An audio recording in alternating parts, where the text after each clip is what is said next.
Inscreva-se no canal Linha de Divisa, deixe seus comentários e acione as notificações.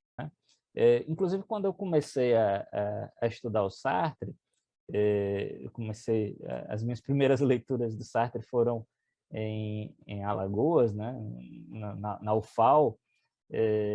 A minha orientadora na ocasião, que era a professora Rosa Guzmão, né, a quem eu tenho muita admiração, né, muito respeito, na verdade, por todas, né? Curiosamente, assim, sempre tive orientadoras, né?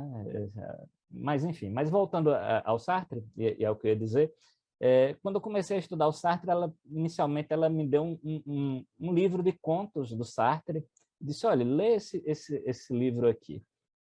E eu tinha uma certa... Estava entrando na filosofia, né? Ainda era o meu primeiro ano de filosofia, e tinha uma certa resistência, assim, né? Porque eu queria ler filosofia, não queria ler literatura. Para mim, o que era importante era a filosofia naquele momento e tal. E aí, mas eu disse, não, eu vou ler, enfim, né?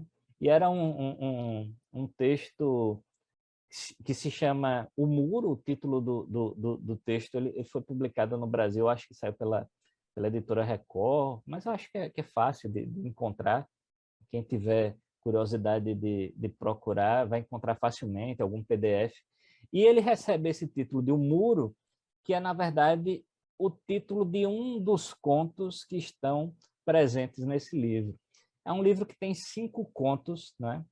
E esse, em especial, O Muro, é muito interessante a história. São contos que têm narrativas curtas, mas que são extremamente surpreendentes no seu final, né? Porque sempre há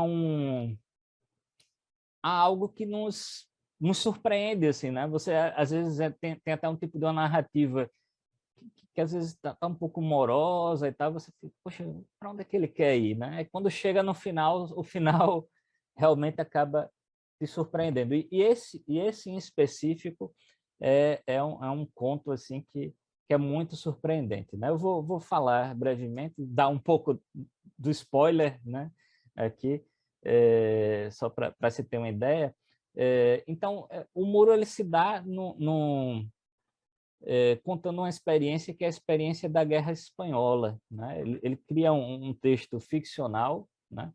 Falando um pouco dessa experiência da Guerra Espanhola, onde tem como personagem central a figura do Ibieta, né?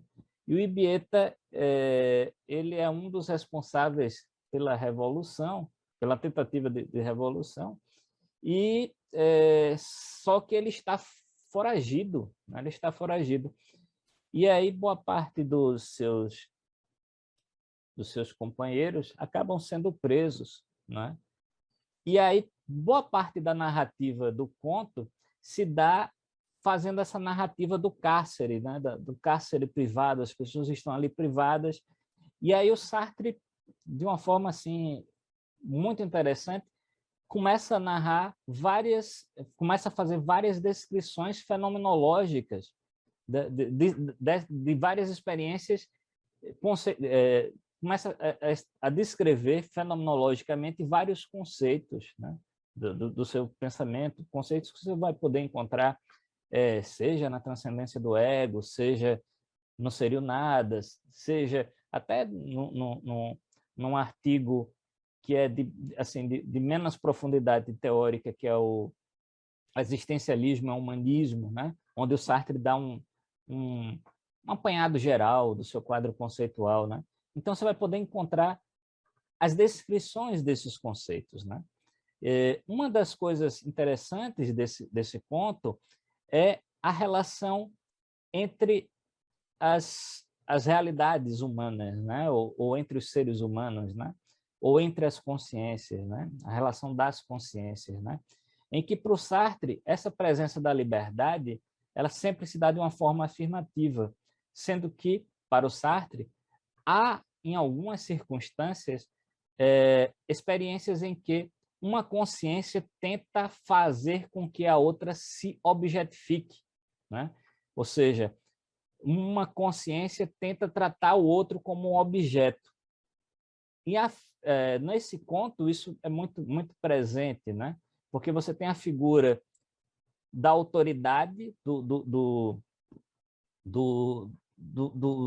soldado que está ali, né, a fazer a vigilância daqueles companheiros que estão presos, e ele o tempo todo, com o seu olhar é sempre o Sartre descreve esse olhar como um olhar objetificador, né?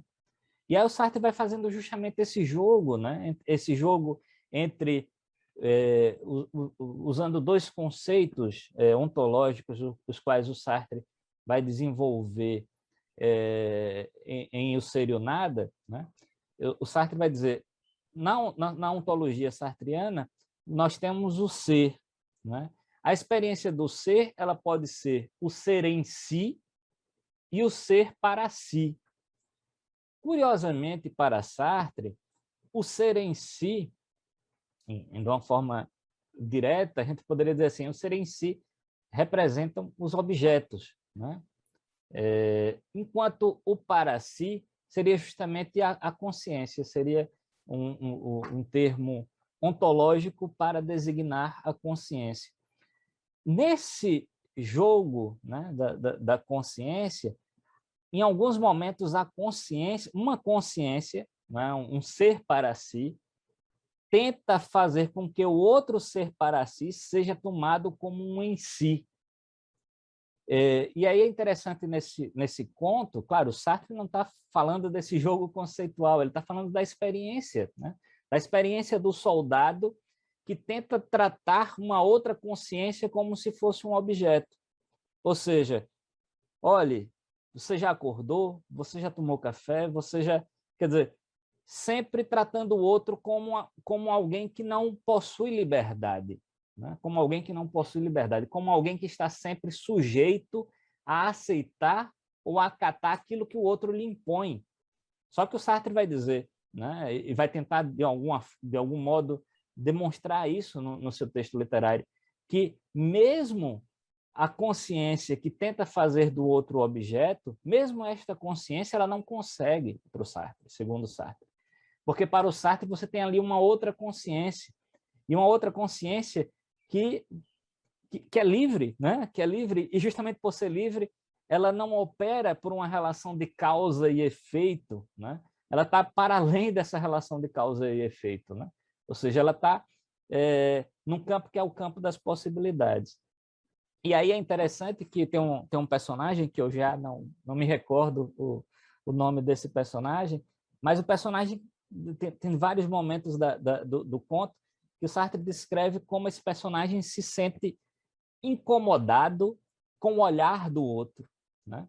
Com um olhar que tenta aprisioná-lo, com um olhar que tenta anulá-lo, com um olhar que tenta defini-lo, né? Sobretudo porque ele começa a perceber que está suando, ele diz, poxa, eu não quero suar, para não parecer que eu estou com medo, né? E aí ele começa a descrever várias experiências humanas, que é a experiência do medo, a experiência da possibilidade de liberdade, e o conto vai seguindo, né? À medida que o conto vai seguindo, um a um que está na cela vai sendo chamado, e esse que está lá, que agora não me recordo o nome, ele dentro da cela ele só escuta do lado de fora os tiros, ou seja, as pessoas eram chamadas, iam para uma espécie de pelotão, de um paredão de fuzilamento, e eram fuziladas lá. Eles eram perguntados, eram questionados se sabiam onde estavam o chefe da revolução, que era o Ibieta, e eles não sabiam, realmente não sabiam. E eles diziam, olha, eu não sei, ou às vezes mentiam, inventavam qualquer coisa para tentar não morrer, e pelo fato justamente de não dizerem a verdade e não acharem o Ibieta, acabavam fuzilando todos, né? E, enfim, eu não vou contar o final para se porventura alguém para não dar quiser... spoiler, né, Henrique? Para não dar spoiler, né? Não vou contar o final, mas o final é justamente surpreendente. O final é justamente surpreendente, porque em um dado momento, esse que também estava lá na cela, que é praticamente um dos últimos, ele também é levado até o muro e também é questionado sobre a presença do Ibieta, né? E aí você tem tipo o ápice do conto, isso já praticamente no final do conto, você tem um ápice do conto onde você diz, poxa, o que é que você vai esperar agora, né? E aí você percebe, na verdade, a partir daquilo que ele vai dizer, ele joga, né? Na verdade, ele vai jogar, vai brincar, né? Ele dá uma resposta aleatória, não vou dizer qual é a resposta, nem vou dizer o que vai efetivamente acontecer, mas ele dá uma resposta, e a partir dessa resposta, né, a gente percebe justamente a presença da liberdade, a forma como Sartre tenta estabelecer para afirmar que há a liberdade, mesmo numa situação que é uma situação limite, né? E para o Sartre isso é muito interessante, porque para o Sartre a liberdade de fato se dá nas situações limites, né? Isso é algo que eu acho muito interessante do pensamento sartriano, porque para ele, né, o pensamento que é um pensamento que afirma uma liberdade absoluta, mas afirma uma liberdade absoluta mais crítica, uma liberdade crítica, né? Inscreva-se no canal Linha de Divisa, deixe seus comentários e acione as notificações.